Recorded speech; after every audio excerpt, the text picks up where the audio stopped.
vertical yield and actual yield is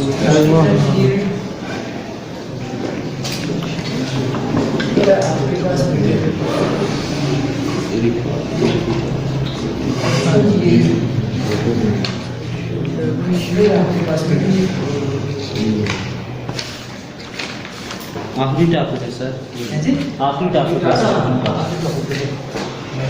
The last topic of art. इधर का बात ना बढ़ गया।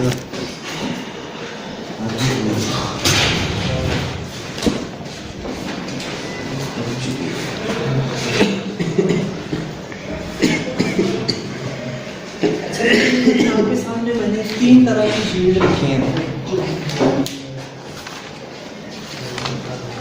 थ्योरेटिकल हीट, एक्चुअल हीट और परसेंट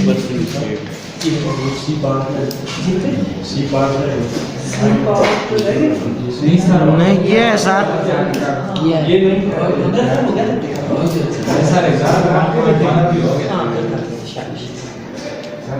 अच्छा बेटे, अब ये देखें कि आप देख रहे हैं कि ये तीनों टॉपिक्स के साथ यील्ड का लफ्ज़ लगा हुआ है। ये लफ्ज़ आपने पहले सुना कभी? अच्छा, चलिए कोई बात नहीं बेटे, घबराने की जरूरत नहीं, हम इसको कर लेते हैं। इसके लिए बेटे मैं आपके एग्जाम्पल सामने रखता हूँ। आपके पास एग्जाम्पल है, ये आपके पास कार्बोनेट है, CO3 सॉलिड स्टेट, इसको हम हीट करते हैं, कॉपर ऑक्साइड कन्वर्ट होता है और कार्बन डाइऑक्साइड में। कार्बन डाइऑक्साइड गैस है और कॉपर ऑक्साइड नहीं करोगे सॉलिड। देखिए यही एग्जाम्पल हम सामने रखते हैं आपके। हमारे पास बेटे साथ आप एग्जाम्पल भी नोट कर लें, ये दोनों काम बेटे हमारे जो है साथ साथ हो जाएंगे।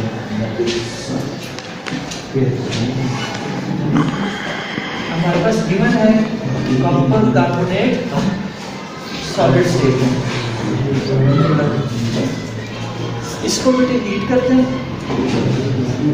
ये जो ट्रायंगल का साइन है बेटे, ये हीट को रिप्रेजेंट करता है केमिस्ट्री के अंदर, ये आपने ख्याल रखना है। हीट करने से बेटे ये कन्वर्ट हो जाता है कॉपर ऑक्साइड में और कार्बन डाइऑक्साइड गैस में। कॉपर ऑक्साइड सॉलिड स्टेट में और कार्बन डाइऑक्साइड गैस। अच्छा, ये बेटे आपके एग्जांपल 1.14 है। हम कोशिश करेंगे कि ये भी हो जाए और साथ हमारे जो तीनों टॉपिक हैं ये भी हो जाए। अच्छा बेटे, ये आपके पास क्या बैलेंस केमिकल इक्वेशन है? ये चीज़ देखें सबसे पहले। इधर देखें कॉपर के कितने? कॉपर के 1। इधर कितने? 1। ठीक है, कार्बन के 1 और इधर 1। ठीक है, इधर ऑक्सीजन के 3 और इधर ऑक्सीजन के 1 इसके और 2 कितने हो गया? 3। इसका मतलब है कि सारे एटम तमाम एलिमेंट्स के दोनों साइडों में बराबर। इसको हम कहते हैं बेटे बैलेंस केमिकल इक्वेशन। इसको क्या कहते हैं? बैलेंस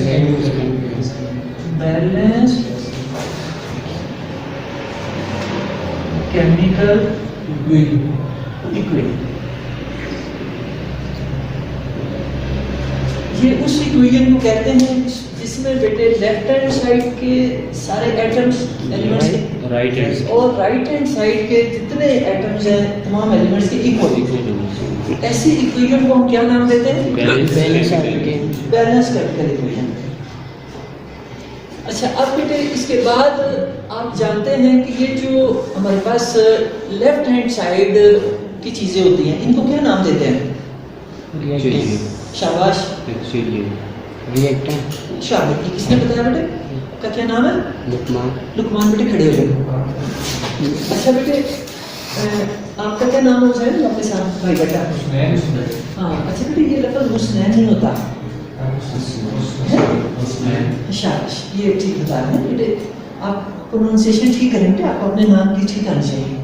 अपने साथियों को भी बताएं कि आपका ठीक नाम ये है, गलत नाम बताते हैं।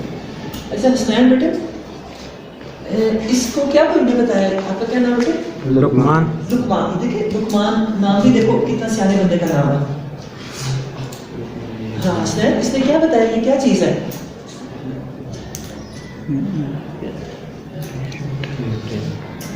उज़ैन देखो आपके साथ भाई बैठा है और आपको इसको समझा नहीं रहे हैं? चले उज़ैन आप बेटे बताओ भाई क्या बता रहे लुकमान को?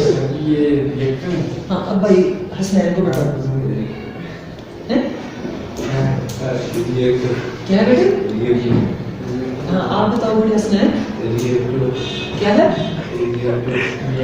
रिएक्टर रिएक्टर कह रहे हैं या क्या बेटे?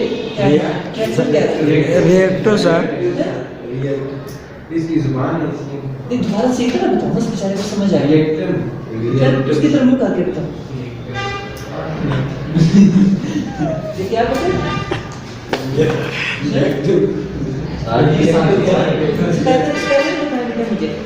मुझे मैं समझ आई कि नहीं आई ना पहले वीडियो बनाने इसके लिए आया। हाँ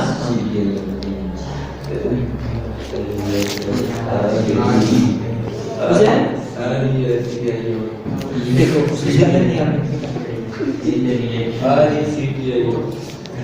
मेरे बेटे ये अब इसके स्पेलिंग तो आने चाहिए हैं? हमारा बेटे फर्स्ट ईयर है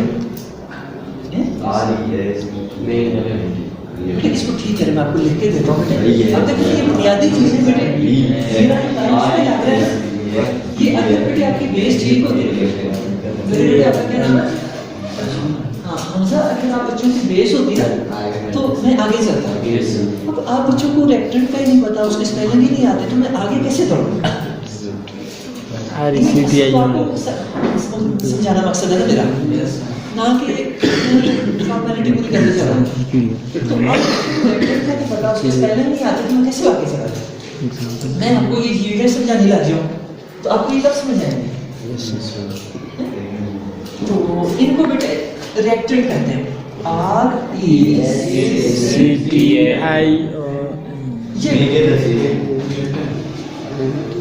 ये मैंने भी यही इसलिए बताया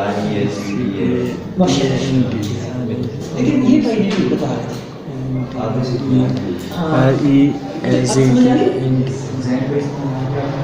ये बेटे एंड वाला भाई का क्या नाम है? रज़म जी अनस बेटे आप कोशिश किया करें बेटे बेंच के ऊपर रख के लिखें। अपने जो बैग है बेटे बेंचों को अंदर से साफ करें, तो कपड़ा बेटे लेकर बेंचों को अंदर से साफ करके अपने बैग नीचे रखा करें और यहाँ अपनी कॉपीज बुक्स जो काम कर रहे हैं वो रखा करें। आप बेटे नीचे जब इस सर फैन के लिखते हैं तो वो अच्छा नहीं लगता बंदा और सामने रखा है बेटे, तो आप बेटे ऊपर रख के लिखें, इससे बच्चे बंदा अच्छा लगता है। ये बेटे समझ आ गई ये क्या है? रिएक्शन। कल बेटे मैंने आपको एक और नाम बताया था इनका, जिस बच्चे को पता है वो बेटे हैंड रेज करें। कल मैंने एक और नाम बताया था और मैंने कहा था कि बेटे ये रीजेंट, ये सही बात रीजेंट। हाँ ये रुकमान बच्चा मैंने नोट किया था, तो कल भी मैं नोट कर रहा था कि ये बच्चा जो है बात को बड़ा अच्छा कम्प्लीट करता है। बेटे बैठ से शाबाश। इनका दूसरा नाम बेटे क्या है? रीजेंट। उसकी क्या स्पेलिंग है? REGENT। ये स्पेलिंग अपनी याद रखना। REGENT।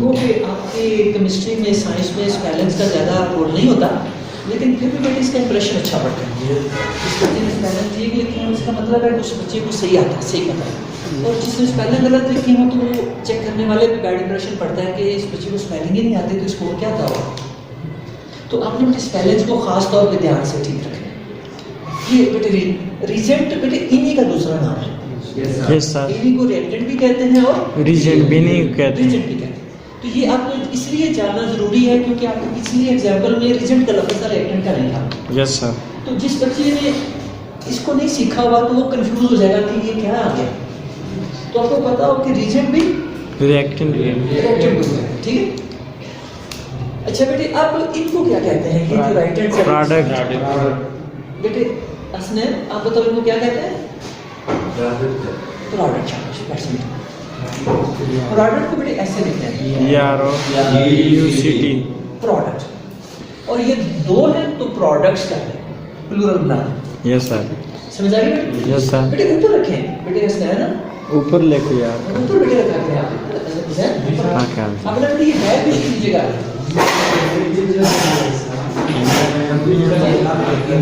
नहीं अब तो वो मैं कह रहा हूँ कि डस्टर ला क्लास के अंदर कोई दो डस्टर रखे क्या कहते हैं प्रोडक्ट्स अच्छा अब मैं आपको समझा क्या रहा था भला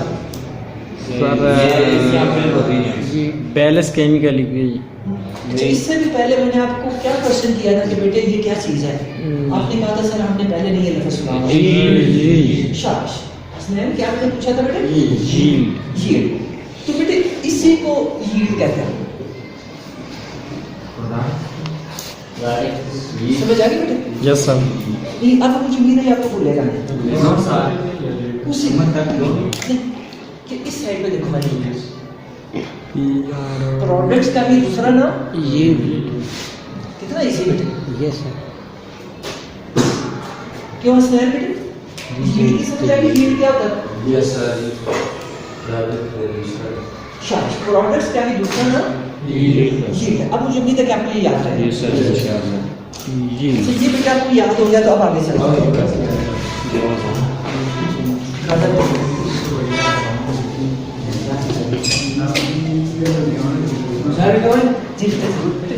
केमिस्ट्री की क्लास में बेटे आपका ना जाया ना जाया तो केमिस्ट्री की क्लास में ना जाया करें क्योंकि अब जो बेटे चीज़ें हमने कर ली हैं अब जो बच्चे आएंगे उनको ये नहीं समझ आएगी क्यों बेटे समझ आएगी जो बेटे अब आएंगे बच्चे देखो आपको मैंने कैसे बेटे उंगली पकड़ पकड़ के आपको एक एक चीज़ समझाई है यस सर आपको समझ आ गया जो नए बच्चे अब आएंगे वो बेटे पीछे रह जाएंगे वो कंसेप्ट नहीं ले सकेंगे लिहाजा अपने बाकी स्टूडेंट्स को साथियों को भी कहें कि केमिस्ट्री की क्लास में लेट ना होता है क्योंकि आपके जो हायर कंसेप्ट्स हैं आपके बेसिक कंसेप्ट्स के साथ वो इंटरलिंक होते हैं तो अगर आपको बेसिक तो अब मैं आपको ये तीनों यील्डें समझाता हूँ ये तीनों यील्डें क्या हैं ठीक है यस सर मैं आपको केमिस्ट्री की जुबान में समझाऊंगा तो आपके लिए मुश्किल पेश आ जाएगी मैं आपको पहले आपकी बेटे डेली लाइफ से ये चीज़ समझाता हूँ फिर हम उसके बाद केमिस्ट्री पे आ जाएंगे यस सर अच्छा आप देखें बेटे कि ये भाई का क्या नाम है अच्छा हमजा के पास बेटे फर्ज करें कहीं से 5,000 रुपये आ जाते हैं कितने रुपये आ जाते बेटे 5,000 रुपये तो ये हमजा मौलवी सिजाद नंबर कहते हैं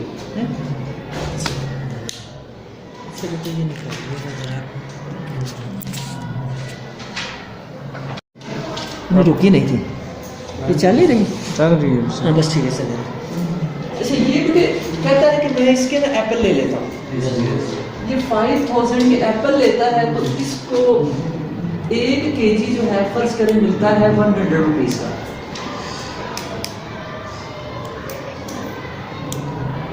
एक केजी एप्पल इसको 100 रुपीज़ का मिलता है मिल गया तो 500 के इसको बेटे कितने केजी 5,000 के मिल जाएंगे 50 किलो शाबाश 5,000 रुपीज़ के इसको 50 मिल जाएंगे 50 केजी 15 kg 50 केजी एप्पल्स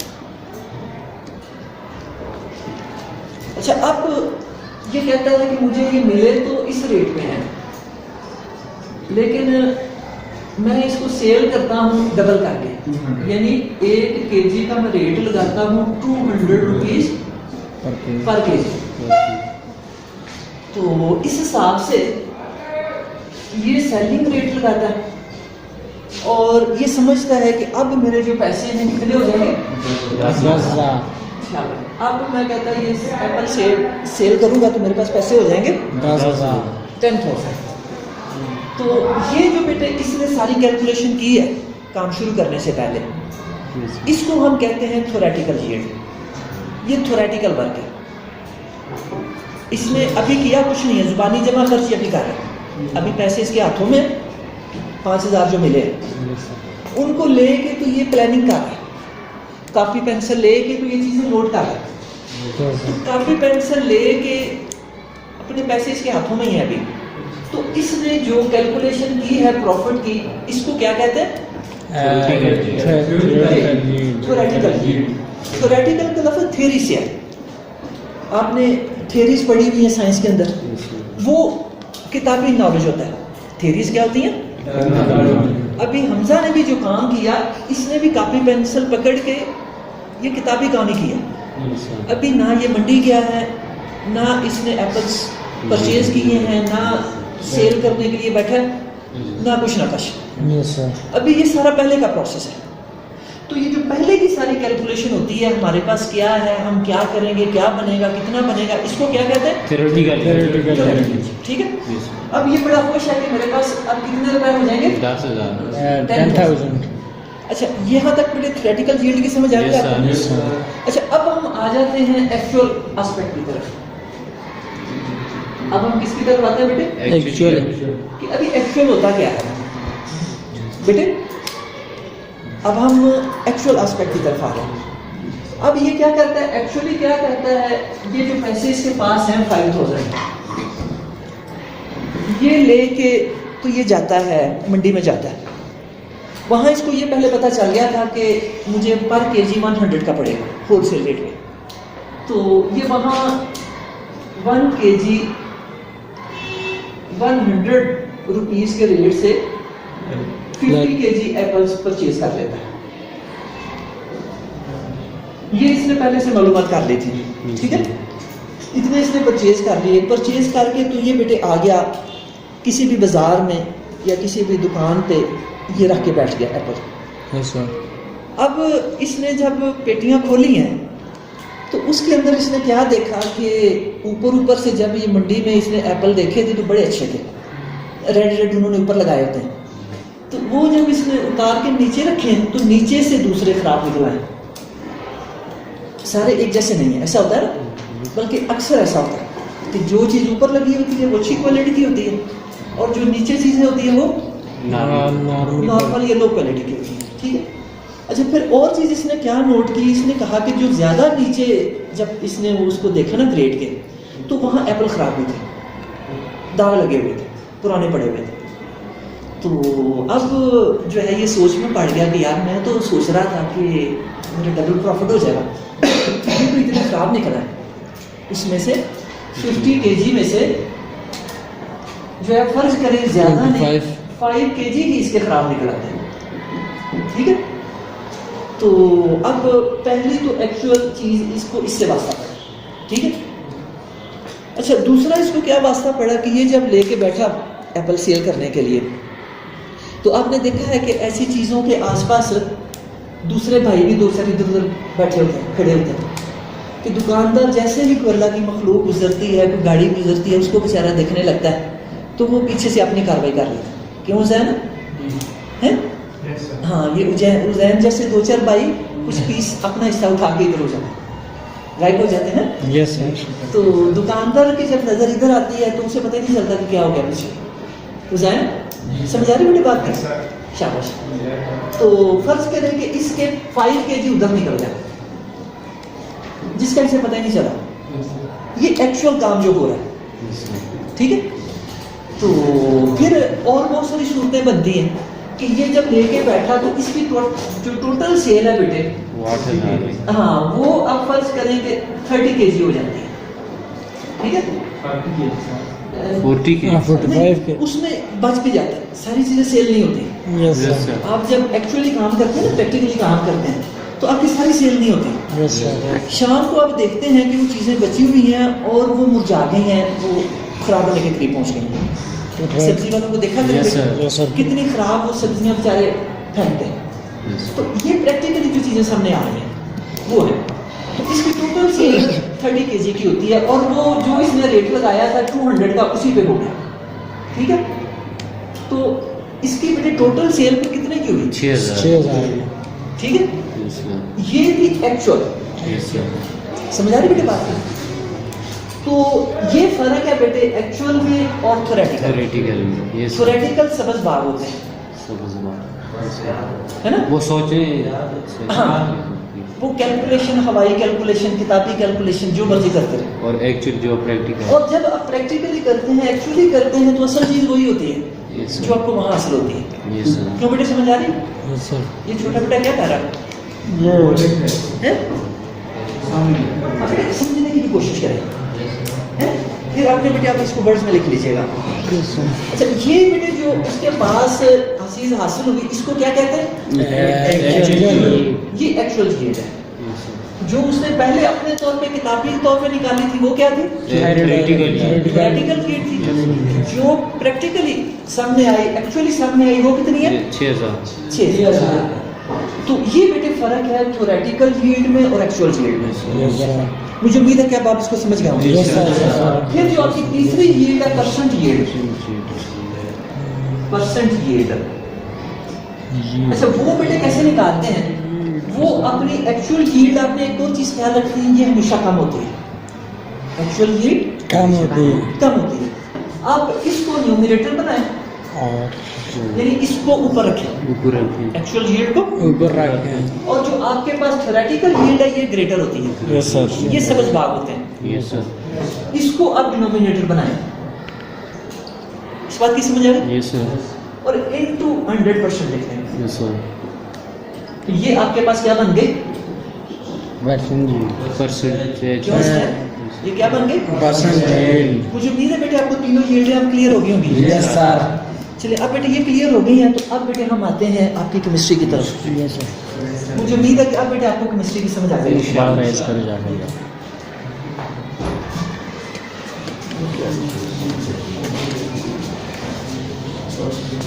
अगर बेटे डायरेक्ट हम केमिस्ट्री पे आ जाते हैं ना तो आपको समझ नहीं आएगी, आपने कंफ्यूज हो जाना।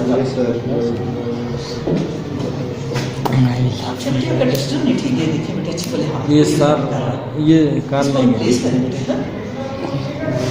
हाँ, ये बेटे अच्छा टेस्टर लेके आए, इसको रिप्लेस करें। ये रिप्लेस का मसला है, इसे बना देंगे। कर रहा हूँ। ये ये रहने देता ताकि ये बच्चों को ना समझ आए, ऊपर वाला टेस्ट है। लेकिन बेटे डस्टर भी मैं आपने रिप्लेस करना है, इसको बेटे सही डस्टर लगा दूंगा क्लास में। और मार्कर बेटे एक ब्लू भी ले लिया करें, आजकल तो उसकी भी जरूरत पड़ती है ना। Yes sir. ऐसे बेटे अब ये आपकी मैंने कहा था कि हम एग्जाम्पल भी साथ ही कर लेंगे और आपकी ये तीनों यील्डें भी साथ ही कर लेंगे। Yes sir. तो अब ये देखिए बेटे कॉपर कार्बोनेट, पहली वाली चीज को हम बेटे रिपीट करते हैं, तो पहले कर रहे थे। इसके बेटे कितने मोल कंज्यूम हुए हैं? मोल 1। शाबाश बेटे, आपका क्या नाम है जी? समझ नहीं आई बेटे। अनस। अनस, माशाल्लाह। अच्छा अनस बेटे, भाई ने बताया कि ये 1 मोल, इसको कैसे पता चला ये 1 मोल है? शाबाश, खड़े होकर बताएं बेटे। हाँ बेटे आप बताएं। माशाल्लाह, तो देखो बेटे आपका भाई ठीक बता रहा है। आपका क्या नाम है? माविया। मैदान से आते हैं? आप भी मैदान से आते हैं? तो बेटे ये देखो माविया को समझ आ रही है, तो आप बेटे भी समझने की कोशिश करें। बेटे भाई को समझाए यही बात।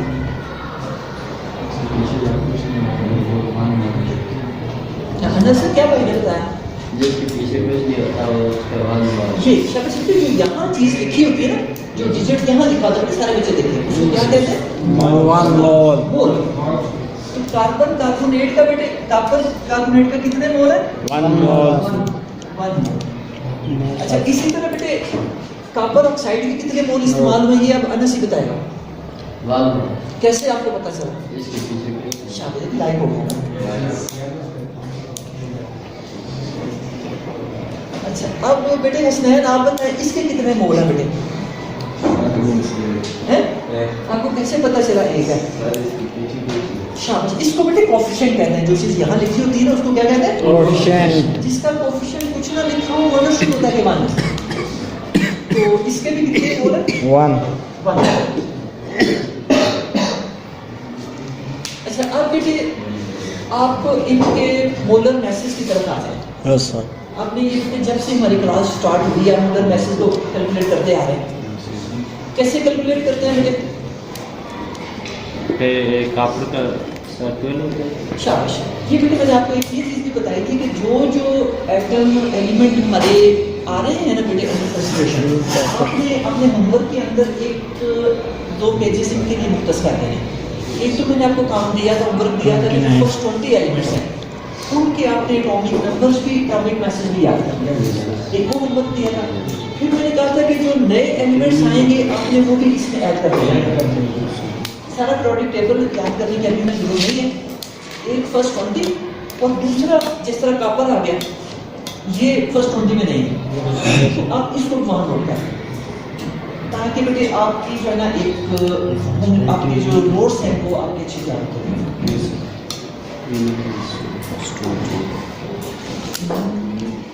अच्छा बेटे कॉपर का एटॉमिक मास 64 होता है।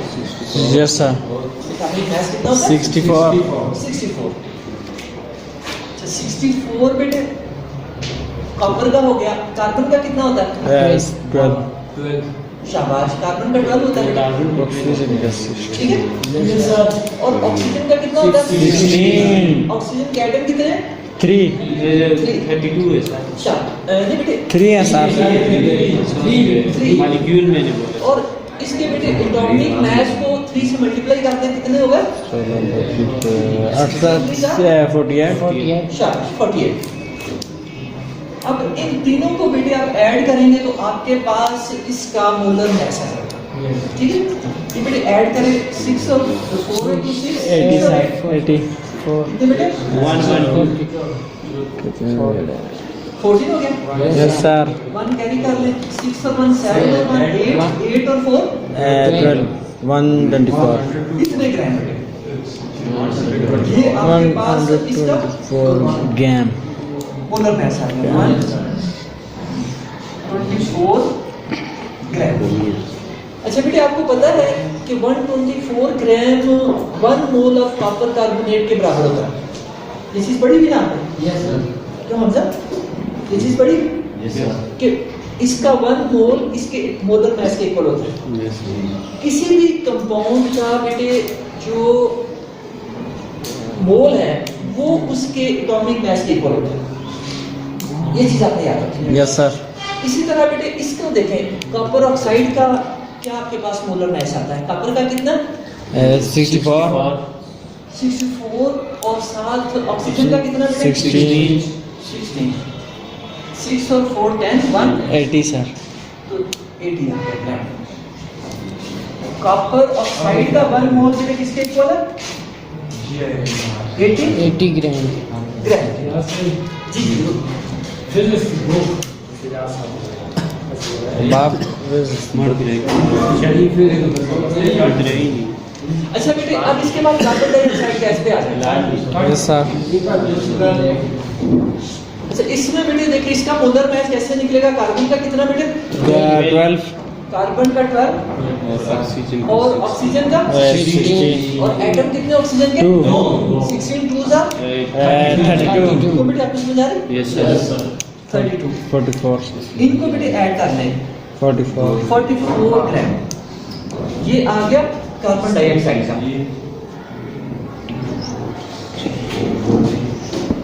अच्छा बेटे अब मैं थोड़ी सी इसको रिपीट करता हूं ताकि आपको बेटे समझ आ जाए। Yes sir. कॉपर कार्बोनेट के कितने मोल है? 1 और ये किसके बराबर है? 124 ग्राम्स के। अनस देखो पर समझ नहीं आने बेटे। अच्छा ये बेटे कॉपर ऑक्साइड के कितने मोल है? 1 मोल। और ये किसके इक्वल है? 80 ग्राम। कार्बन डाइऑक्साइड के कितने मोल? 1 मोल। किसके इक्वल है? 44 ग्राम। अच्छा बेटे अब ये इक्वेशन हमें बता रही है कि हमारे पास 124 ग्राम कॉपर कार्बोनेट हो। कॉपर कार्बोनेट कितना हो? 124 ग्राम। तो ये कॉपर ऑक्साइड कितना बनाता है? 80 अच्छा ये बेटे वही बात है जो मैंने आपको अभी हमजा भाई वाली समझाई थी। Yes sir. ये किताबी बातें हमारी। Yes sir. ये हम कहते हैं कि इतने मोल हो हमारे पास इसके 124 ग्राम इसके हो तो हमारे पास कॉपर ऑक्साइड कितना बनेगा? 80। ये बेटे हमारी लिखी पढ़ी किताबी बात है। Yes sir. Front question. Actually जब हम लेबोरेटरी में जाके इसको लेंगे कोई मिकदार इसकी और उसको हीट करेंगे फिर हम देखेंगे ये कितना बता है, फिर पता चलेगा कि मतलब एक्चुअली क्या है। Yes sir. जिस तरह हमजा भाई ने जब एप्पल परचेज किए सेल किए सर जब रेडी लगाइए इसके साथ कैलकुलेट किया फिर इसको समझ आई कि भाई ये तो 10,000 नहीं है, यस सर 6 ये तो कुछ और शायद। ये जो कैलकुलेशन है ये कौन सी है? मोल। समझ आ गया बेटे? Yes sir. अनस सर ये बेटे कैलकुलेशंस कौन सी है? ये तुम्हारा टॉपिक है बेटे। Yes sir. ठीक है। अच्छा अब आपकी एग्जांपल देखें अब ये एग्जाम्पल भी बेटे आपने लिखा हुआ है वो पे ये लीजिएगा फ्रॉम इक्वेशन अच्छा, इसमें बेटे आपने लिखा है सर टूट गया अच्छा बेटे ये देखिए जरा अब ये एग्जांपल बेटे रीड करें 1.14 heating 24.8 gram of copper carbonate ये तो शायद कुछ है ये नवी काट के नवी नहीं है अभी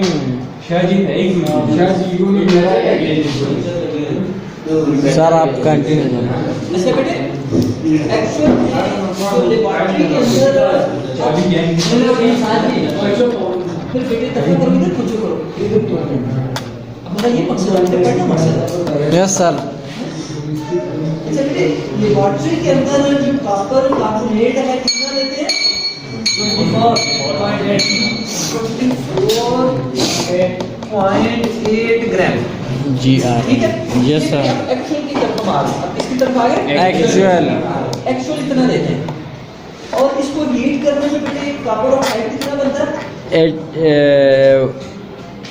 हाँ 16.0 30.9 ग्राम हो गया 9 ग्राम 30.9 ग्राम ग्राम अच्छा बेटे उन्होंने कहा है 9 ग्राम कि हम अच्छा, प्रैक्टिकली actually- लैब के अंदर इतनी अमाउंट लेते हैं कॉपर कार्बोनेट की उसको जब हीट करते हैं ये दवाई ये जो बेटे ट्रायंगल है ये किससे जाहिर करती है हीट को हीट को शामिल ठीक है हीट को इसको जब लेबोरेटरी के अंदर हम हीट करते हैं तो हमें कॉपर ऑक्साइड कितना बनता है इतना बनता है, ठीक है यस सर अच्छा ये बेटे जो आपके पास कॉपर कार्बोनेट बना है ना सॉरी कॉपर ऑक्साइड आउटसाइड ये जो आपके पास एक्चुअली बना है बेटे जब आपने इसको हीट किया है तो ये है आपकी एक्चुअल हीट यस सर ये क्या है Actually. एक्चुअल हीट 3.4 ठीक है इसको बेटे आप एक साइड में नोट कर लें ये क्या है आपके पास एक्चुअल हीट अच्छा अब हम बेटे पहले देखेंगे कि इस इक्वेशन के लिहाज से जो हमारे पास बैलेंस केमिकल इक्वेशन है इसके लिहाज से हम कितने ग्राम कॉपर कार्बोनेट अगर यूज करें अपने हमजा भाई की तरह अब हम कैलकुलेशंस करते हैं अभी हमने कोई चीज ली नहीं है अभी हमें सिर्फ ये अमाउंट दे दी है 5,000 रुपए मिल गए अब हम इसको लेके देखेंगे कि हमारी इक्वेशन क्या कहती है कि कितने हमारे पास हो तो हमारे पास कॉपर ऑक्साइड कितना बनेगा यस सर कितना प्रॉफिट मिलेगा ठीक है अच्छा अब बेटे ये लेके तो अब देखें कि इतने ग्राम कॉपर कार्बोनेट इक्वेशन के मुताबिक इतना बनाते हैं कॉपर ऑक्साइड यस सर ठीक है ये बेटे आप लिखें 124 ग्राम 4 ग्राम कॉपर कार्बोनेट कॉपर कितना प्रोड्यूस करते हैं बेटे 80 ग्राम 80 ग्राम प्रोड्यूस करते हैं कॉपर ऑक्साइड तो ये जो बेटे चीज हमने लिखी है ये हमने कैसे लिख दी ग्राम हाथ कैसे ये बेटे आपकी ये बैलेंस केमिकल इक्वेशन के मुताबिक हमने अपने पास से कुछ नहीं किया यस सर बेटे आप ऐसे वो जो चीज हमने लिखी है ये कहाँ से लिखी है इक्वेशन के अंदर सर ये बैलेंस हाँ ये थ्योरेटिकल जो हमें बैलेंस केमिकल इक्वेशन बता रही है ना जिस तरह हमजा सोचता है कि मैं 5,000 लगाता हूँ 10,000 कमाऊंगा ठीक है तो ये बेटे वही चीज है यस सर इक्वेशन कह रही है बैलेंस केमिकल इक्वेशन के 124 ग्राम आप कॉपर कार्बोनेट लेंगे तो आपको कॉपर ऑक्साइड कितना निकलेगा 80 ठीक है अच्छा फिर अगर बेटे हम ये लें इस इक्वेशन को सामने रखें यस सर तो फिर हम देखेंगे कि हमारे पास थ्योरेटिकल यील्ड क्या आती है इसकी 24.4 अगर बेटे 24.8 ग्राम हम कॉपर कार्बोनेट लें तो ये बेटे वही तरीका जो हम पिछले अपने सारे न्यूमेरिकल्स में करते आए हैं कि इसको हम न्यूमरेटर बनाते हैं और इसको डिनोमिनेटर और इससे मल्टीप्लाई मल्टीप्लाई करते हैं वही काम बेटे करना है 80 over 124 into 2.48 ग्राम तो ये आपके पास बेटे जो ग्राम्स में अमाउंट आएगी वो आपके पास थ्योरेटिकल यील्ड आ जाएगी इस इक्वेशन के मुताबिक। इस इक्वेशन के मुताबिक जो आपके पास कैलकुलेशन आएगी वो थ्योरेटिकल यील्ड होगी, ठीक है। जबकि एक्चुअल ये आपको दी हुई है, एक्चुअल दी हुई है, दी हुई आपके पास पहले, ठीक है। अब हम ये बेटे थ्योरेटिकल यील्ड कैलकुलेट करने लगे हैं इस बैलेंस केमिकल इक्वेशन के लिहाज से। तो इनको बेटे आप कैलकुलेट कर लें, तो ये आपके पास बेटे हो जाएगा, अगर इसके नीचे 10 लगा दें, इसको खत्म कर दें, तो ये 1 ये 2 ये 0 ये 2 ज़ा 16 है 60। Yes sir. ये बेटे आपके पास कौन सी यील्ड है? थ्योरेटिकल। शाबाश।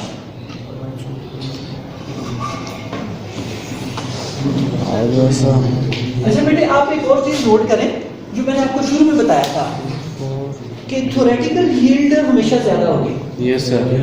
अब आप देख लें थ्योरेटिकल यील्ड जो आई है वो कितनी आई है 60 और एक्चुअल कितनी है 39। एक्चुअल कम है ना बेटे? Yes sir. यानी ये बेटे आप चीज इसको भी नोट करें, अपने दिमाग को अपने हाजिर रखना कि जो बेटे समझ भाग है वो ज्यादा ही होते हैं, ठीक है। और जब एक्चुअल काम की तरफ आते हैं तो उसमें लॉस होता है, कम रकम होती है, ठीक है। अब ये बेटे आपके पास, अब देखिए आपके पास बेटे कैलकुलेशंस आ गई कि थ्योरेटिकल यील्ड आ गई, आपके पास एक्चुअल यील्ड आ गई और परसेंट यील्ड अब आप आराम से निकाल रहे हैं। Yes sir. फार्मूला लगाएं बेटे, यही जो फार्मूला ये नीचे लिखा हुआ है, परसेंट यील्ड इक्वल्स टू आपके पास एक्चुअल यील्ड कितनी है बेटे? 13.9 डिवाइडेड बाय 16 ओवर आपके पास जो 60 थ्योरेटिकल है इनटू 100। 100 के साथ परसेंट मिल गया। Yes sir. अब बेटे आप इसको जब सॉल्व करेंगे तो आपके पास आंसर आ जाएगा।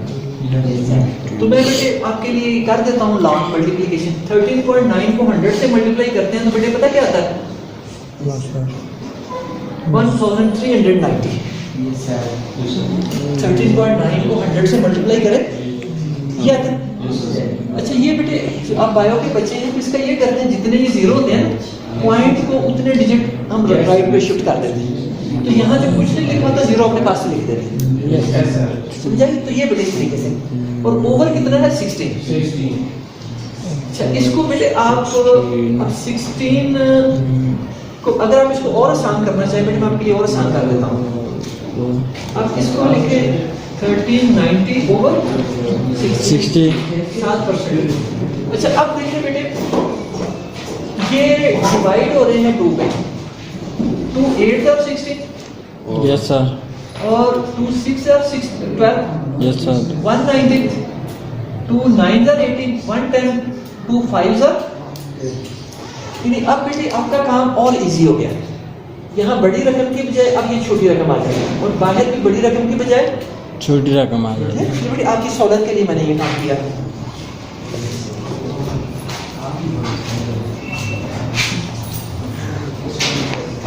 अब बेटे आप देखिए 695 डिवाइडेड बाय 8। अब बेटे 8 का टेबल आप देखिए 69 के करीब करीब कहाँ तक जाता है? 8 का 60 स्पॉट। ठीक है बेटे, डिवीजन का तरीका ये करने का। ये माइनस करें तो बेटे 9 में से 4 माइनस किए बाकी 5 आ गया, और ये ऊपर से 5 बेटे ये नीचे का ही डाल जी बेटे सारी 10 के साथ जी बेटे हैं 10 के साथ ऐड तो मल्टीप्लाई करना 80 हो जाएगा। नहीं बेटे 8 को 8 के साथ मल्टीप्लाई करना, अगर हम ज्यादा करेंगे तो 69 से ऊपर आ जाएगा, 72 आ जाएगा। तो हमने इससे नीचे नीचे रखना होता है, इसके करीब रखना होता है। समझाइए बेटे आपको ना? अच्छा ये बेटे अब 8 का टेबल देखिए जो 55 के करीब 6 है 6 वो बेटे 56 हो जाएगा। हमने इससे नीचे रखना है 5 का सर। 8। शाबाश। इस पे बेटे 5 सर 6 पर हाँ 8 6 सर 48 माइनस करें तो बेटे बाकी कितने सर बचे? 5 पर भी होता है ना 11 5 सर। और उसमें नहीं बेटे 8 को मल्टीप्लाई करना है।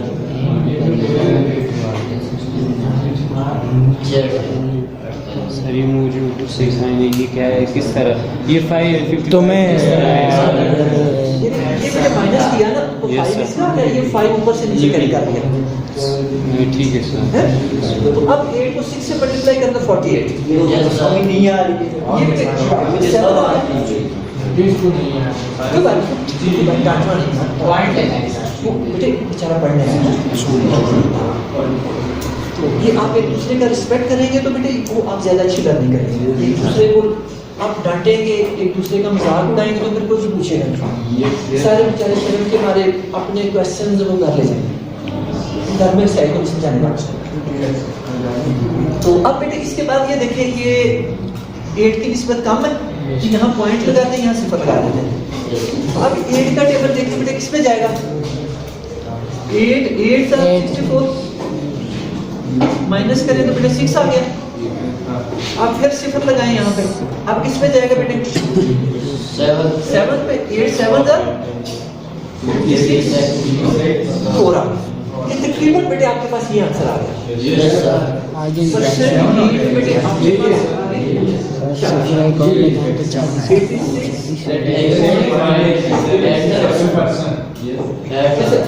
अच्छा बेटे इस बच्चे को नहीं कुछ समझ आई तो बेटे आप क्वेश्चन करें जबकि नहीं समझ आई मेरा ख्याल है कि ये आपको कंसेप्ट क्लियर हो गया यस सर अच्छा तो ये बेटे आपका जो है अल्लाह की फजल से ये चैप्टर कंप्लीट हो गया यस सर अगली क्लास में हम आपका second chapter start yes sir और बेटे आप एक्सरसाइज यही चीज़ है जो हमने की है हमने ईच एंड एवरीथिंग आपकी की है ना चैप्टर की छोटी से छोटी चीज़ मैंने कोशिश की है बेटे कि हमारी मिस ना हो तो अब एक्सरसाइज बेटे इसी में है वो अब आपका होमवर्क है आपने बेटे वो खुद अपने सॉल्व करना है यस सर तो कल इंशाल्लाह बेटे नेक्स्ट क्लास में हम अपना सेकंड चैप्टर स्टार्ट करेंगे ये जो भाई ने होमवर्क किया ना यस सर ये कौन बेटे नोट करेगा